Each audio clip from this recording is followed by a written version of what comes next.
Yu-Gi-Oh! Area Championship is actually going to put some interesting spotlight on some innovations that you might not have considered.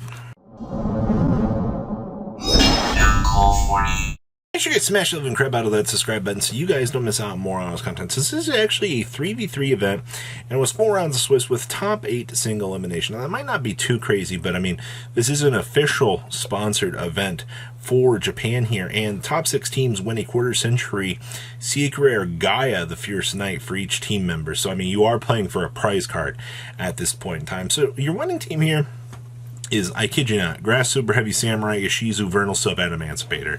I swear to God, that deck name continues to get crazier and crazier. We had some Branded and Mathmech, and then some Runic, Sinful Spoils, Horus Orcust, which we'll talk more about that here in a little bit. We had some Salamangreat, some Labyrinth. Remember, people said that Salamangreat's a bad deck. You know, it's not going to perform at all. We had some more Runic Purrely and Fossil Vernosive at Emancipator. Adventure Ishizu Tier Elements, Runic Sinful Spoils Rescue Ace, Purely Supreme King Magician, and some other of your basic meta contenders out here. And they did get some amazing mats here. So your first place list is going to be Vernal Sif Pile Cards dot deck. And let me tell you here, you can thank Grass Looks Greener for this. I actually just got asked fairly recently, Robbie, do you think that, Grass Looks Greener can come back in the TCG? No, it can't. Like, the card forces tournaments to go too long. It's the reason why, the card got destroyed off the face of, the map in the first place. And it is such a crazy thing at the end of the day that, this can turn all of this into a crazy advantage. And, once again, I mean, you can thank all the rock interactions that you've got going on in here as well. The little guitarist actually being good. And, of course, Block Dragon doing Block Dragon things out here. Branded down here as well. All real things considered for this deck. Branded, even with Branded Fusion at 1, this deck is, it's still not the greatest thing. It amazes me that the OCG is able to find so much success with this version of the deck, and it's pretty mind-boggling that it is so successful. But you know what? It proves that, Branded Fusion at 1, they can still make these end boards that are pretty intimidating. Still, you just play the 1 Mirror Jade, you play the standard 1-ups here. I see that we are playing a very interesting little Synchro down here in the extra deck as well. I believe that this is one of the Chaos Synchro, so seeing a pretty little interesting amount of play there. And of course, I mean, don't you love the fact that you can do expulsion plays? And then we have a Mathmech at Ignister deck.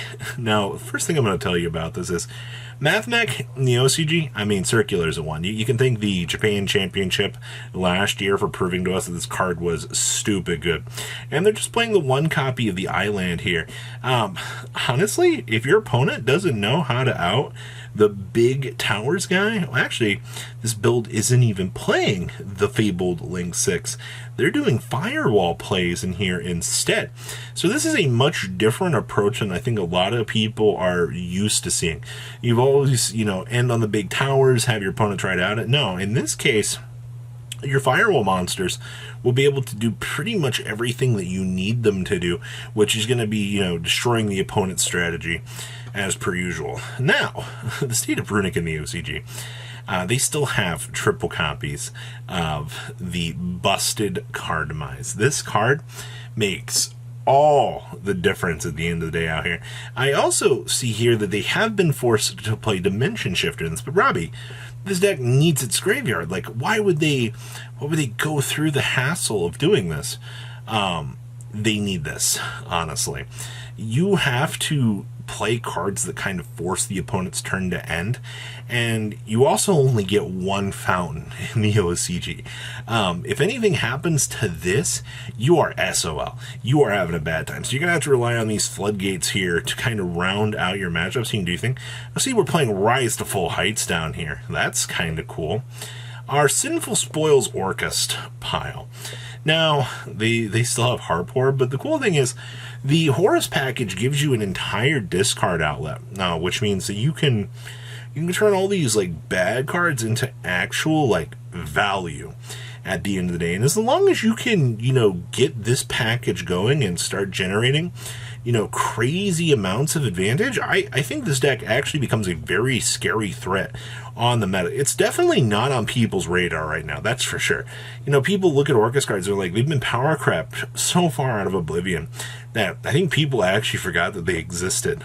Unless you're a TCG player, and then you complain about wanting it back every week. Kaiser Coliseum in the side deck.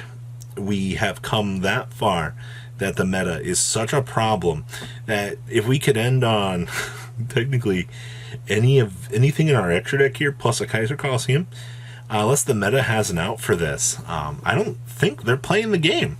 Maybe this is why Salad in the TCG is so frowned upon. Maybe we need to rely here on the value of a banned card. Now, I just think this is a cute little tech choice that you could actually bring to the table here and, do your thing. Also, Reincarnation summon on this big guy. Outside of that, the main deck feels pretty straightforward. They don't love playing any value cards in here like the Pot of Desires. Like, it's pretty amazing. Labyrinth down here. So we are playing the Power Sink Stone. I've talked about this. I think this card is pretty good. Having, the additional copies of Skill Drain in your deck to make sure that your opponent can't actually play the game actually is insane. Alright, don't underestimate how stupid good that this card is. Also, the Tackle Crusaders down here as well. You have so many stupid little interactions that you can now do with Labyrinth. Also, you have the Resonator package in here as well with Farfa. Like, how many forms of interruption do you need to have to detour your opponent? The answer is a lot. We have some more Runic down here as well, and this feels pretty familiar at this point in time. We have all of our draw power in the world. We play the one duality. We do play the two Amano Wados with no dimension shifters in the main. Shifters are down here on the side. Once again, it definitely proves to us how stupid good Shifter actually is at the end of the day. Extra deck looks actually right. Still not a huge fan of the Amano Wado, but, it does the job. It commits the normal summon. Let you go. Hey! It's Purrely. We're on Triple Firecracker down here. Time rules do be a thing. You do need to make sure that you can do your thing and play the game. Most of the Purrely builds feel very similar at this point in time. I don't have anything to complain about that. Fossil Vernal Sif Adamantipator. Wow, say that 10 times fast. We do play the Fossil Fusion in here as well.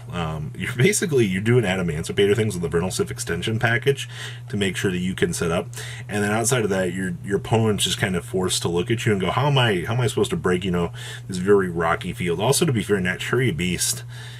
Can they really make this? Is this Boral Monster actually something that's very threatening here? Okay, what else we got down here? Adventure Ishizu Tearlaments. The most basic piles of things. Still play the Revolution Synchrons because, toggling on up through a Naturia Beast to punish the opponent is very good. So that's what, 2 Naturia Beast decks back to back that your opponent's just going to have to deal with. Okay, I don't have anything else to say about this. More Runic. Hey. Pretty standard stuff. We are playing the Shifters in here once again. You do play the one Skill Drain in here. It's hilarious to see how this deck has been forced to evolve with the course of time.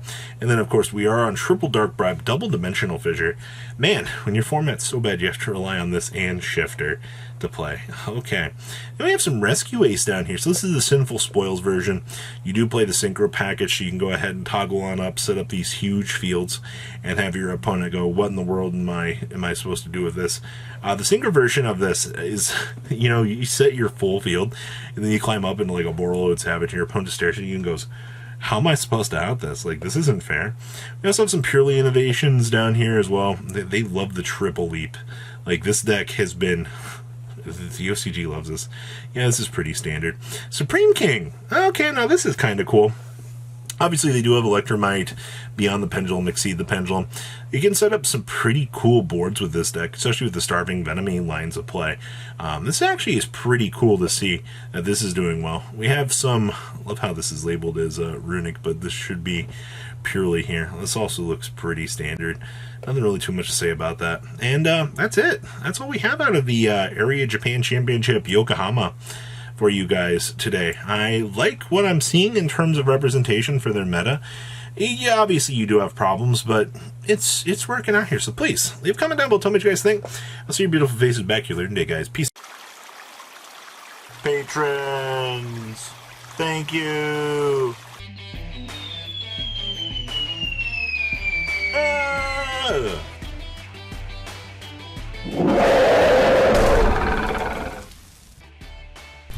Thank you so much for watching. Check out these other videos.